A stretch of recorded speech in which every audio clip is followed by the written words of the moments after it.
بسم الله الرحمن الرحيم. دعاء جامع طويل.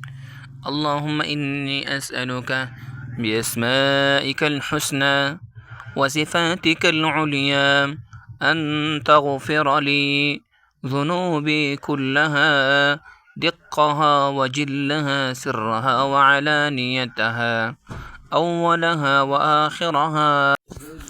اللهم طهر قلبي من النفاق، وعملي من الرياء، ولساني من الكذب، وعيني من الخيانة. اللهم اجعلني من أهل القرآن الذين هم أهلك وخاصتك. اللهم اجعل القرآن ربيع قلبي، ونور صدري، وجلاء حزني، وذهاب همي وغمي. اللهم ارزقني علما نافعا، ورزقا واسعا، وقلبا خاشعا، ويقينا صادقا، وعملا متقبلا، ودعاء مستجابا.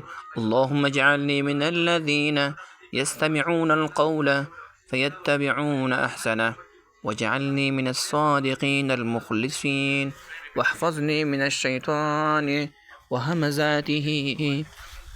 اللهم لا تدع لي ذنبا إلا غفرته، ولا هما إلا فرجته، ولا دينا إلا قضيته، ولا مرضا إلا شفيته، ولا حاجة من حوائج الدنيا والآخرة إلا يسرتها وباركت فيها. اللهم اجعلني لك شاكرا، لك ذاكرا، لك مطاوعا، إليك أواها.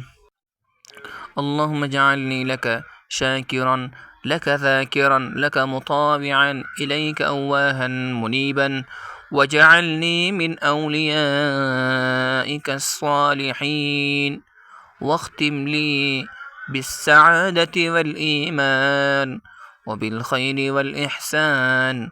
اللهم اجمعنا بحبيبنا محمد رسول الله خاتم النبيين، صلى الله عليه وعلى آله وأصحابه صلى الله عليه وسلم، في الفردوس الأعلى مع النبيين والصديقين والشهداء والصالحين، وحسن أولئك رفيقا. اللهم صل وسلم وبارك على سيدنا محمد وعلى آله وصحبه أجمعين. آمين يا رب العالمين، آمين يا رب العالمين، آمين.